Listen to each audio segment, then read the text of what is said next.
So this session is about people in industry, and I believe at a point in time they have engaged in STEM-related careers. Undoubtedly, they have studied any of the STEM-related programs, and they are the very significant area of their career. I believe the journey hasn't been very rosy, so they will share their experiences with us, and it is now time for you to listen to them. You want to pick their brains, you want to challenge them with some questions, ask them some questions. I'm sure there are people here who want to get to where they are. Is that not so? Great, great, great. So, without much further ado, I would like to ask our panelists. I'll start from Professor Dorothy Yeboah-Manu. Why did you choose a career in STEM? Was it your first choice of career options? Hello, everyone. Good afternoon. I can't hear you. Good afternoon. I hope we are all doing well. Yes, thank you, Evans. For me, I think STEM came natural. However, as children, you know, your mothers will try to encourage you to do this profession or that profession. But as a child at school, mathematics came quite natural to me. And so by our time, we were going to school quite early, secondary school, because after class 6, you go straight to the boarding school. There wasn't anything like JHS and SS. And so when I started secondary school, I started writing. I had ahead Form 1, Form 2, Form 3, Form 4 science, Form 5 science, lower 6, upper 6, and then University of Science and Technology, because I thought that was where the best science is done, and therefore I wanted to be a scientist. So for me, I think science came natural. Can we give up for her?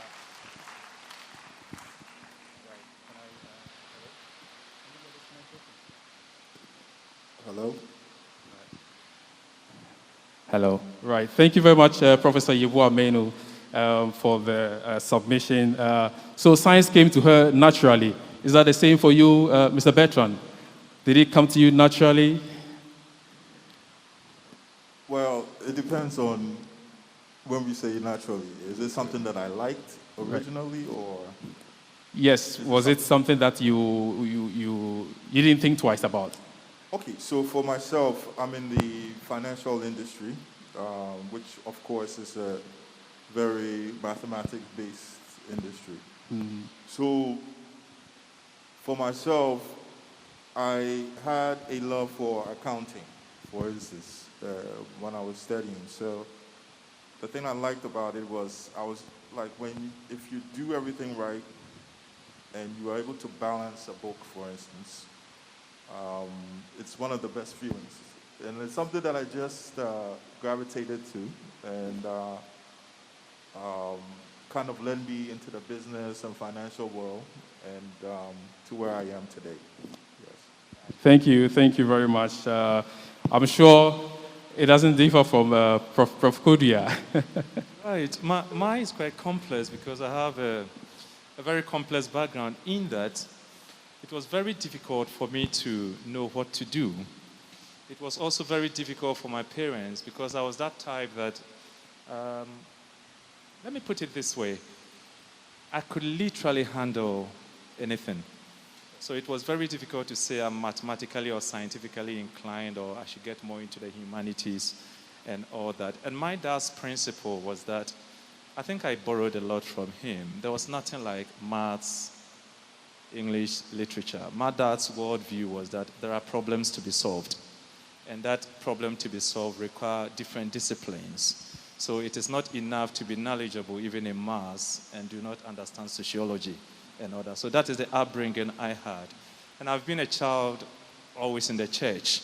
So also the notion of you can do all things through Christ Jesus who strengthens you motivated me a lot. So my whole life was applying myself to whatever came my way, working hard at it. It was only at secondary school that that I realized that I was stronger in mathematics than biology. And my way of assessing that was that I spent less time in maths to understand than in biology. So clearly, I knew that I wasn't going to go into the biology-related science programs. I was going to go into the mathematics-related. So settling on engineering, again, my dad played a major role because this concept of problem solving, although he wasn't as educated as some of us are, but he lived in a world that he felt can be made better if it's God's creation. So what is the tool? What is the technique for solving problems? And I think that's quite embedded in the discipline I studied at KNUST by then, mechanical engineering, so that you can conceive or look at problems and provide solutions. Sorry, it's been a bit windy, but the whole thing is I didn't have a clear path until I was growing. Then it became a bit easier with the mathematics side of things for me. Otherwise, I cannot equally fit into literature and history, drama, and order. By the way, I was in the drama group at Tech, so that explains it. Yeah. So you're basically everywhere. I mean, STEM-related programs, I mean, they are not in isolation. You realize that you are in, let's say, physics. You don't just study physics. You realize that you need maths. You, at a point, you need, I mean, other related programs as well. So they are not in isolation. Now, I'll continue from you, Prof, again, Prof. Kodua. So you said that there were some challenges that you encountered at the point. What were some of the initiatives that you took to propel you beyond those challenges, I mean, to get to where you are now in industry? I'm glad you asking this question because looking at me now, there is a tendency to feel that it just happened. I don't in any way claim that I've arrived, but at least I want to help with the wrong impression some people might have that things just happen. They don't just happen. I remember in secondary school when we started, there was a course called Additional Mathematics. There were 151 students in the class. I still remember that I was the 150th person in class. I thank the one who was next behind me. Otherwise, I would have been the last person in the class. But you see, that gave me a certain motivation that although I'm the last person, if I'm given opportunity to learn or relearn that program, then I should aim at becoming the best, stemming from the teachings we have had again in the church that we can do all things. So I remember applying myself heavily to it, sitting at the library, asking those who had attended extra classes here and there, getting inspiration from some of our seniors. And I bless God that the next semester I came second. Following that, I started topping maths. So it is this inner drive and conviction that you are the child of God. You are created to succeed. You are created to make it. Therefore, you will not disappoint God, yourself, your nation, and people around you. You apply yourself even to difficult stuff. And I believe by and by, the progress will come. Wow, I think Prof, yeah, shall we give it up to Prof? I believe Prof is sharing some experiences which I can relate to because growing up, I wasn't very good in maths as well. And there was a turning point somewhere where I started coming up, doing well in the mathematics. So maths became my favorite. However, I find myself doing more of biology than mathematics. You know, so I can see that Prof is sharing some experiences that I can relate to. So I'll come back to you, Professor Yeboah-Manu. What are some of the initiatives? Did you also face some challenges in research? And what are the initiatives you took to overcome these barriers, these challenges? Hello, if it's not working, okay. Of course, life has its ups and downs, but at the end of the day, it all works for the good of them that love the Lord. I remember when I applied for tech, I didn't apply to do biochemistry. I applied all along, I thought I would do pharmacy. But that year, there was an issue with the admission process, and my form went to biochemistry. And I was upset. I didn't want to continue in biochemistry. But then a brother-in-law called me and said that life, sometimes things happen in a way that you may not accept it as it is now. But one day, you may find out this is the purpose of God for you. And I thank him. He's dead. May his soul rest in perfect peace. Because if I look at what I'm doing now, and I'm not a downgrading pharmacy, but the way I enjoy what I'm doing now, the fact that you don't know what you are anticipating or what to expect is very, very exciting, and that is what research is about. More so, the kind of work that we do at Noguchi, whereby you see every day you are studying, every day you are reading, every day you need to be innovative, such that whatever finding that you come, immediately you see the impact on the life of people, it's very, very welcoming. And I think we all know what happened recently with the pandemic, the COVID-19. You all saw how Noguchi came in quickly, stood at the front of the line where we don't even know what is causing that and how do we even control, because we didn't understand the mode of transmission. And that is the beauty of our work. Our work is not easy. You cannot say research is easy because you are looking for the unknown.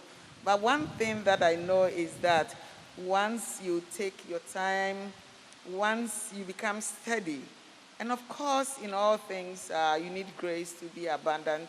I'm sure we can all overcome. And for me, research is not, I cannot say research is an easy job. Nevertheless, it's not something that each one of you sitting here can do. But it's very, very, very rewarding.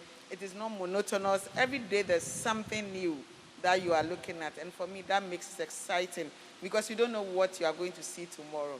So for me, the research work is very, very exciting, and I really enjoy it a lot. All right, thank you, thank you. Let's give it up for Prof. Yeboah-Manu.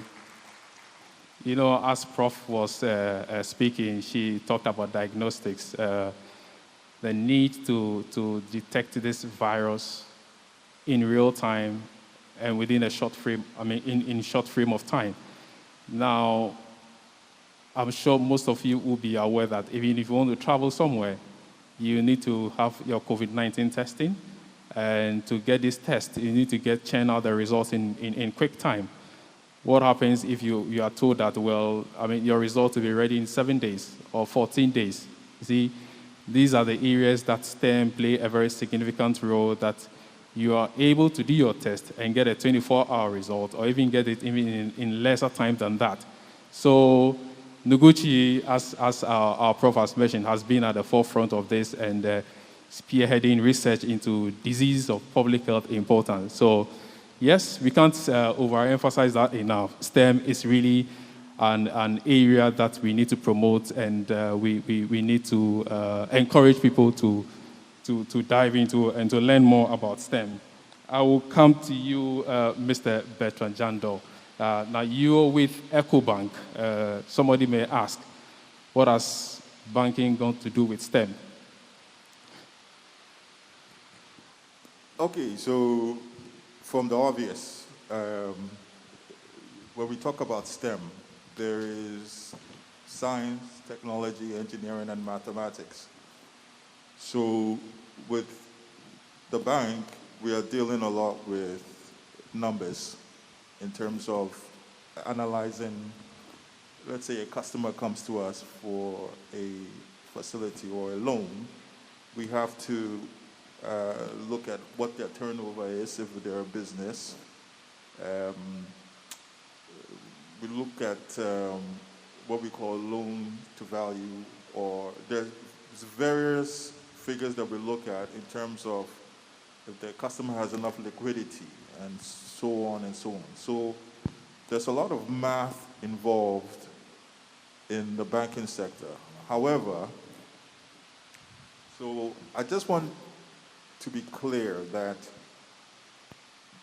when we are dealing with STEM, but we should all be thinking about being well-rounded, because it's not just about numbers on a page.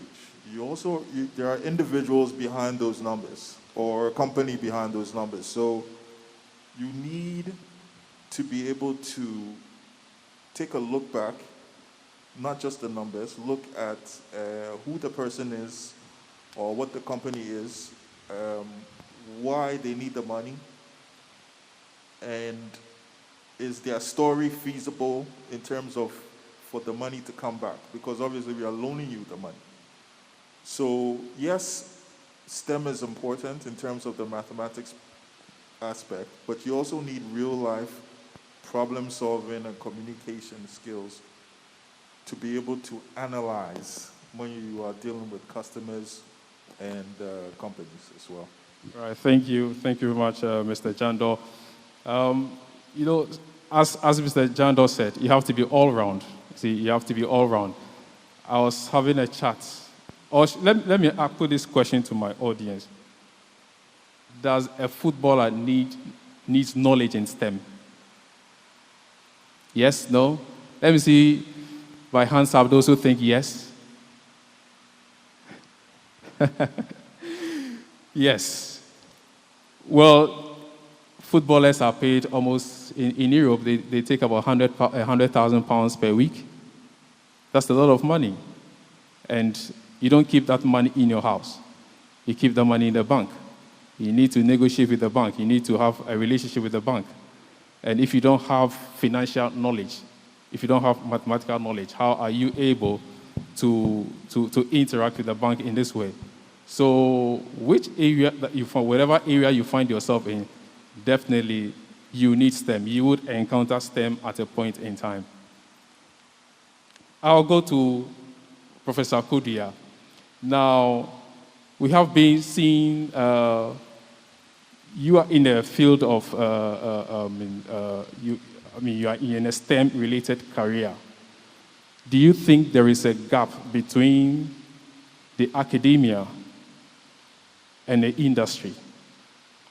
Thank you very much, my brother. So I guess your question is to find out whether there's a gap between what is done in the academy and what industries are doing. I'm going to come back to that, but if you don't mind, let me just extend the football discussion. All right. Whether the footballer, because it relates to this question, whether the footballer needs term, whether it's important to clarify, there is a learned community that derive the sciences, the mathematics, and all that. And there is also another group of people I'm going to call learned equally because they apply science, mechanics, and all that without knowing. If you think of a football, I can imagine this being a PhD topic. You are looking at the air which is inflated into the leather. For a goal to be scored, in the mind of the footballer, he would have to think about the height of the ball relative to the height of the post, the position of the goalkeeper, and the direction to kick the ball. What is he doing? That is complex mathematics. But you see, the challenge we have is we want to see A plus B equal to C, then we call it mathematics. Therefore, we are calling some people in our communities and our classrooms as if they are not mathematically inclined. And therefore, we put them outside the bracket of STEM. I draw inspiration from my wife. The last thing my wife wants to hear about is maths. I remember when she was writing some of her exams and there was discount, this commercial mathematics, I was helping her work out 20% discount of 100 and all that. And you can imagine what was happening in the house. Very complex. Then we went to the store. Then she saw a beautiful dress over there. And they had written on a 10% discount. It used to be £100. So she quickly picked out the money and went to pay £100 less 10% discount. And I said, what did you just do? This is the very thing we were talking about in the house. But you see, once it's called mass, it can bring in fear. Once it's called STEM, it can bring in fear. I'm just throwing a challenge to you that you may not be the one deriving the fundamental knowledge of STEM, but you are already involved in it. Brace yourself up. STEM has arrived. Let us all enjoy it. Is that okay? Good. So back to the gap between industry. Sorry, I can be a bit windy. Sorry. Yeah. The gap between industry and academic discipline. Yes, there is. For example, if you look at the banner behind us, as I sat there, I was looking at something that looks like a box I equal to 1 to n. There's yi dot something that looks like a box n and all that. And I was like, how many of us will understand what is written over there? But if I begin explaining to you that there is an event representing that box, and that event is going to start at a certain time, 8:30, we are supposed to finish by 8:40. Within that, there are elements of, there's going to be opening prayer, there is going to be devotion, there's going to be presentation, panel session. Whilst we are here, a musician may come. We don't know how long the musician, literally, this is what this equation is relating to in real life. Are you getting it? So it is how STEM is explained. It is how STEM is packaged in the academy, which is making it very difficult for us to realize its industrial application.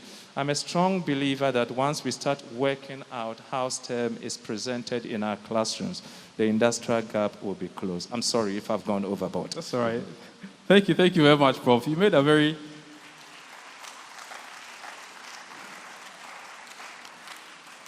You made a very interesting point that it is how STEM is packaged, and that will determine how people receive STEM, let's say in this case mathematics. So how do we rectify this? I'll come to you, Professor Yeboah-Manu. How do we rectify this? How do we, should I say, bridge this gap? How do we do that? Yeah, thank you very much, Evans, for this. I want to say that there has been a lot done over the years in terms of bridging the academia and the industry divide, and as well as between the academia and the policy divide. And I just want to give you an example from my field in terms of the biomedicine. COVID is here with us. There's Pfizer vaccine. There is AstraZeneca. Where were they manufactured? There's science behind it, all came from universities, isn't it? So it tells you that the universities are now talking to industry. It comes to how is it packaged within Ghana? And that is where the conversation should be. Within Ghana, within my field, slowly, there has been a number of times that now the academia and the industry are interacting. For this morning, I came in late because what was I doing? I was chairing a meeting at the National TB Advisory Board, and a lot of the information that we are giving as an advice came from our research. I'm sure you are at Noguchi. You see day in, day out, our knowledge, our innovations, we are placing them at the top of Ghana Health Service. All over the country, when people are not responding to a lot of treatment, samples are collected and they are sent through post to Noguchi for us. It tells you that, yes, previously academia was somewhere, the people who need it are somewhere, but slowly we have started talking. And because of that, in terms of biomedicine, we are making our capacity and our innovations accessible to the ordinary Ghanaian. Currently, there's yellow fever outbreak up in the north. In fact, it's spreading. And who are the people who are looking? There are entomologists from Noguchi collecting mosquitoes to identify, to look at resistance. These are all part of the work. Yes, the issue that I have that we need to improve as a country is how do we teach STEM at the basic level?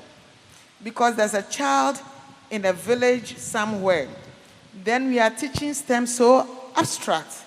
This child's mother sees, the mother sells tomatoes.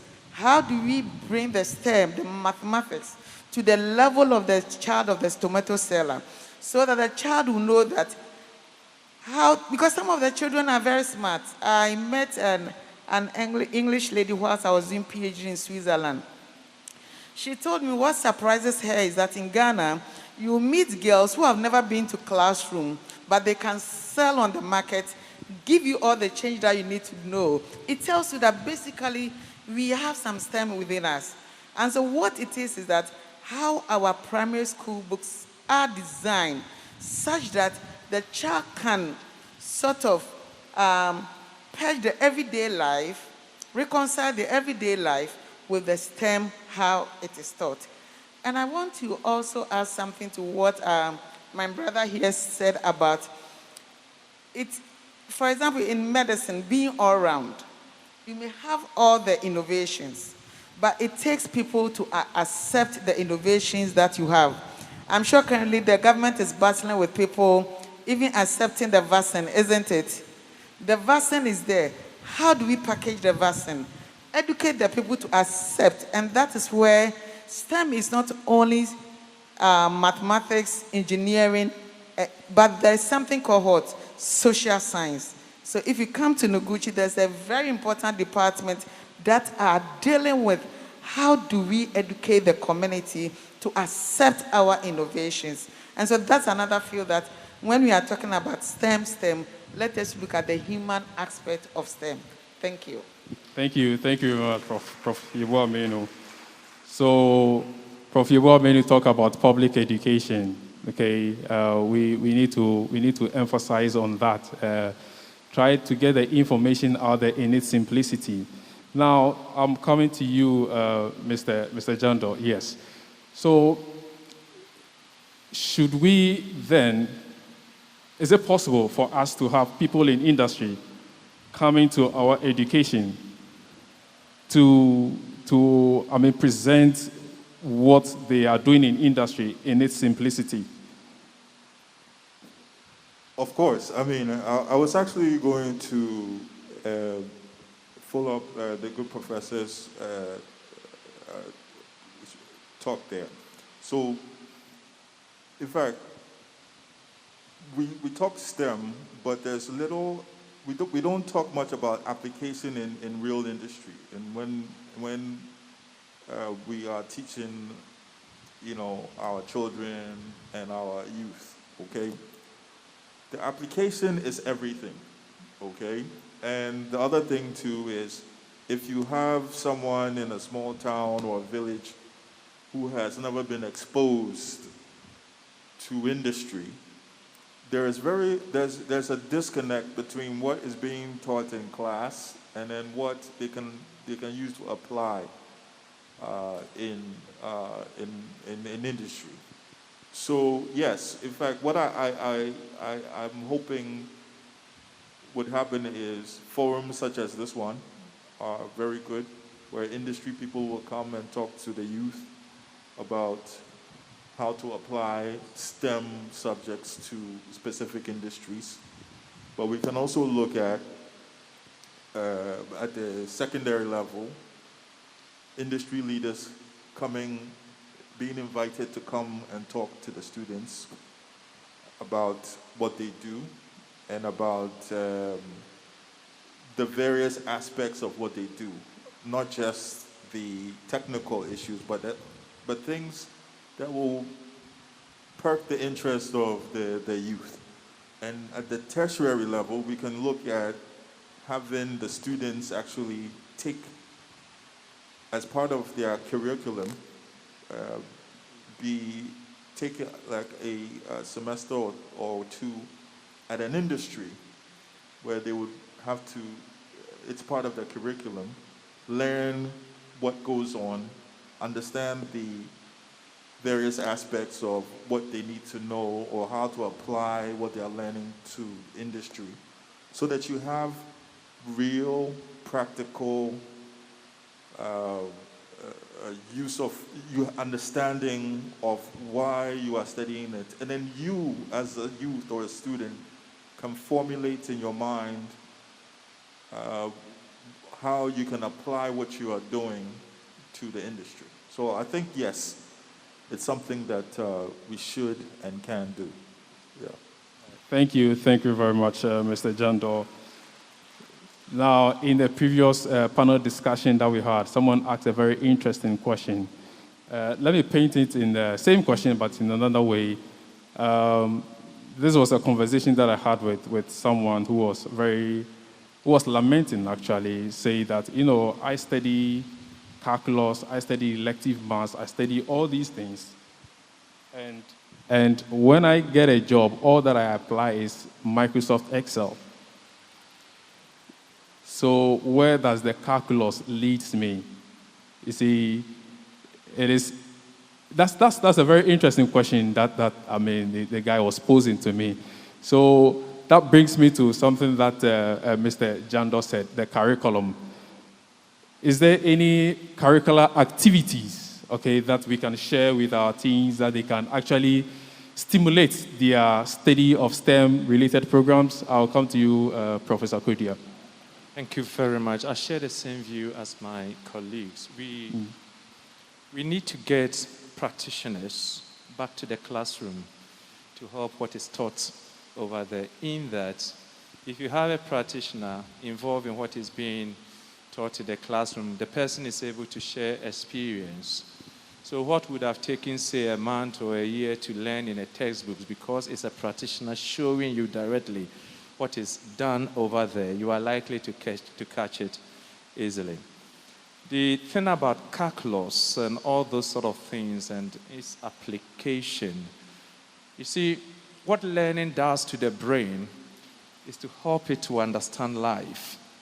So at one point in time, we will call it calculus. But what is actually helping you to understand is that there can be a problem. You see, if you see the integration sign, it's starting from I equal to 1 to a certain n. So what literally is telling you that there can be multiple variables in life that you may have to integrate all together to solve a problem.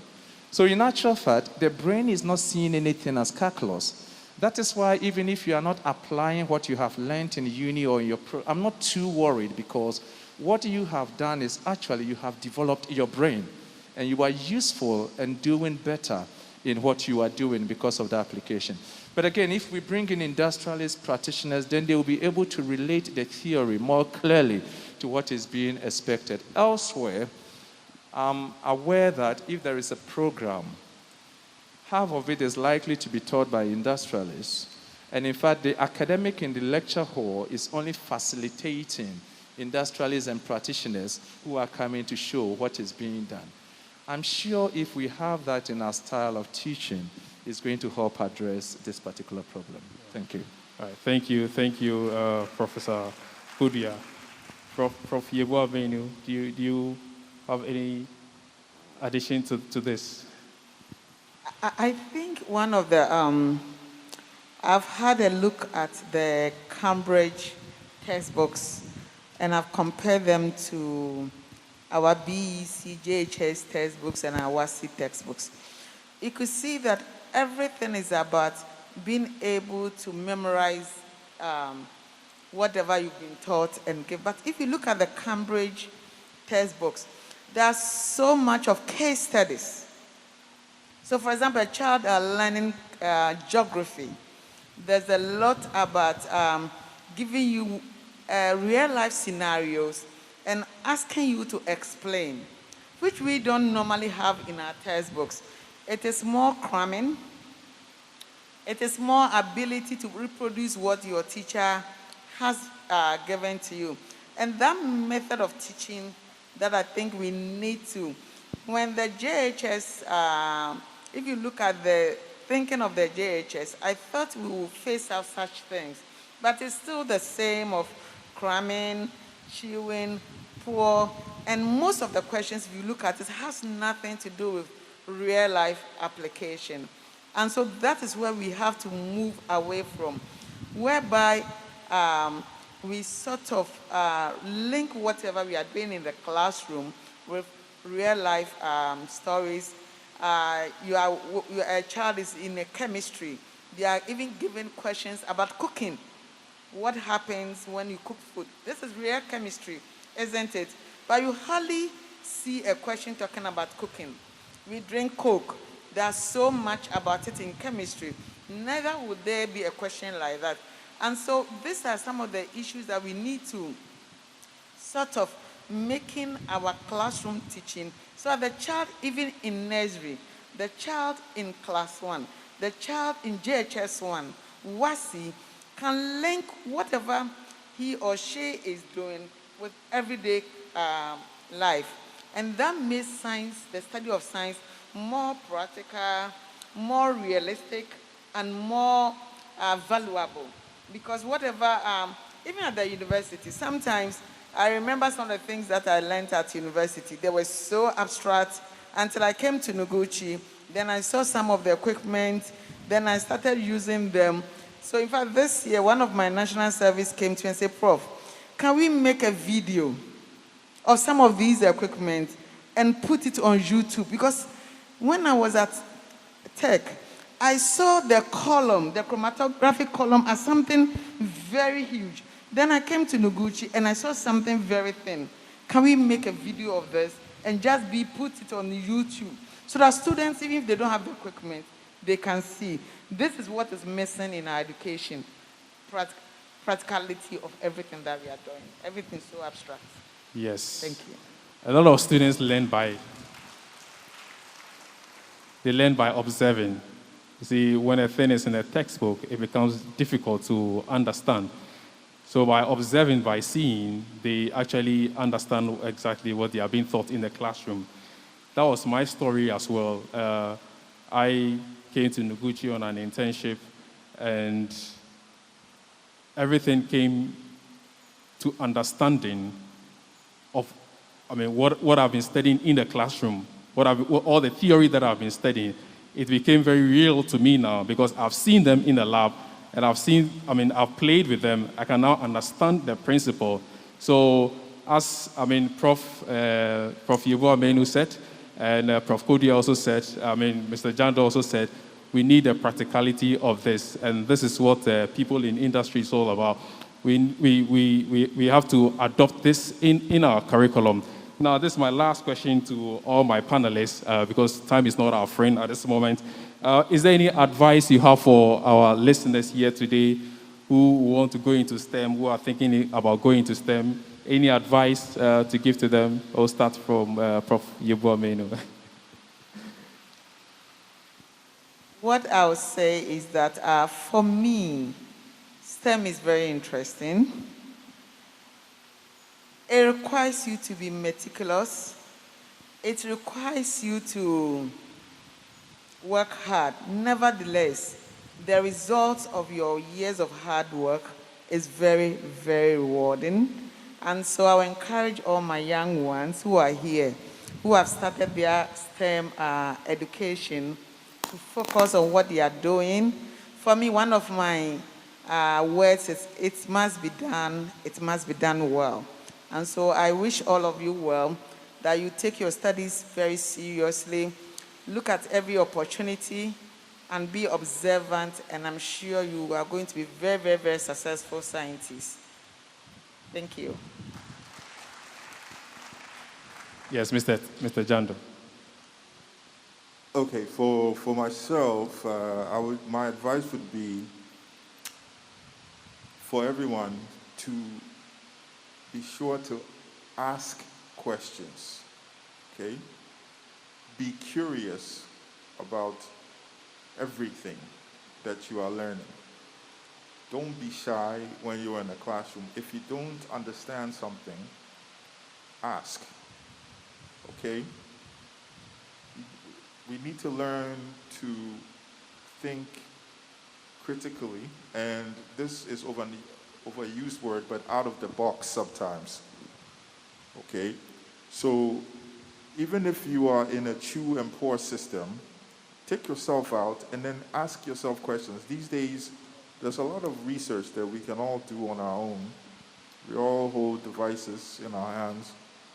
So if you are in a system where perhaps it's not conducive for you to have all your questions answered, do your own research.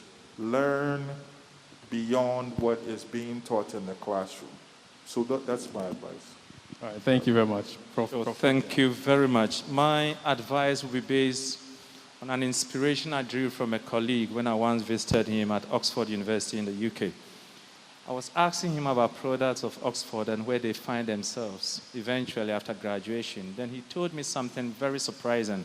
He said, do you know that one of the best pilots in this country, as in the United Kingdom, is an old student or a product of Oxford? I wasn't surprised. I said, well, of course, you produce very brilliant graduates, so having a pilot is not an issue. Then he asked me, do you know the course he studied at Oxford? I said, wow, to be a pilot, of course, he's done maybe physics, astronomy, geography, and all the wonderful, complex scientific pathfinding stuff. Then he said, no, this guy studied music. Are you surprised? The lesson I caught out of the music, yet he was one of the best pilots. Of course, he would later do piloting and all that. But the advice he gave, and I took it, and I advise every young person that you may be in something which may not be science-related. You may not even like it. Maybe you were brought into it by your parents. The key is in doing what you have well and being the best in it. Because whatever your hand finds doing, the Bible advises that do it with what? All your might. So as you apply yourself to the subjects you are studying, you will be amazed that you will become the best. And as you become the best, literally you have developed your brain to solve all manner of problems. So please, let's apply ourselves well to the opportunities that come our way, and we will not regret them. Thank you very much. Thank you. Thank you. Thank you very much. It's now time for Q&A. Just as Mr. Bertrand said, let's be curious. Let's ask questions. So I have 5 minutes for questions. Anybody with a question?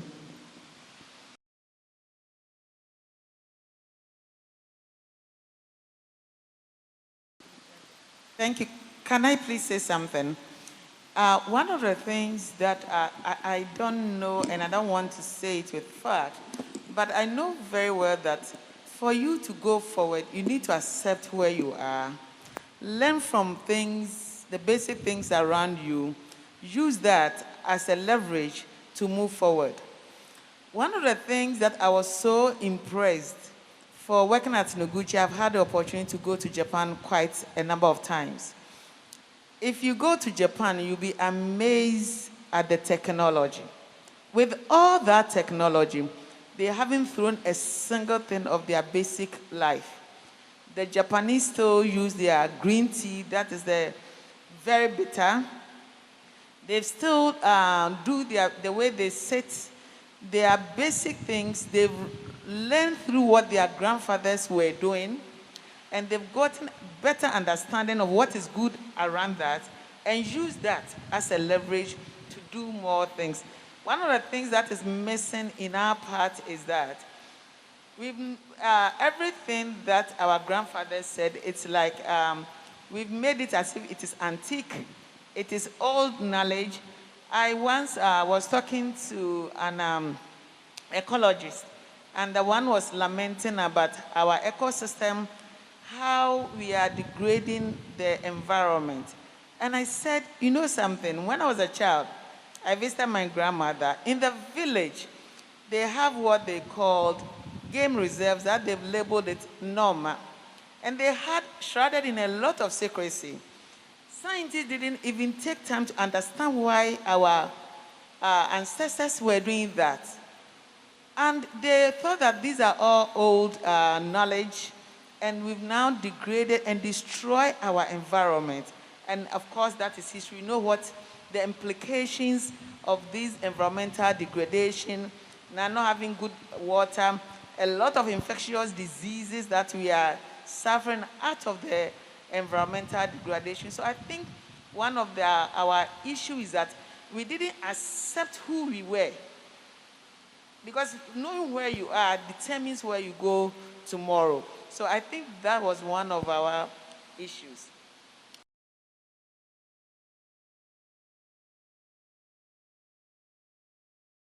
In terms of when I said sciences came to me naturally, it doesn't mean that there was no effort.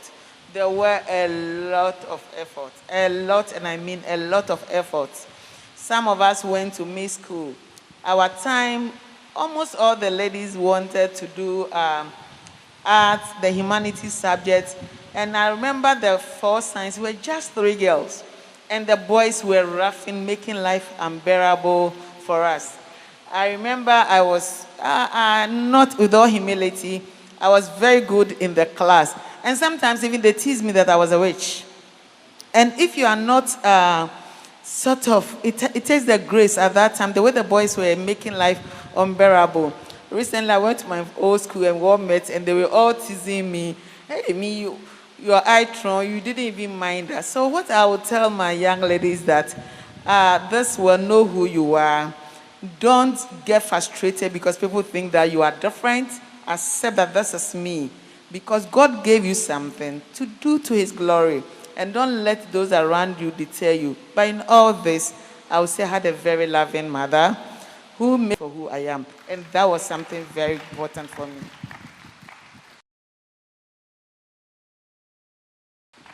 And I add a bit to that, especially on the first question, whether we're killing innovation. Dave, that was what you were checking. Okay.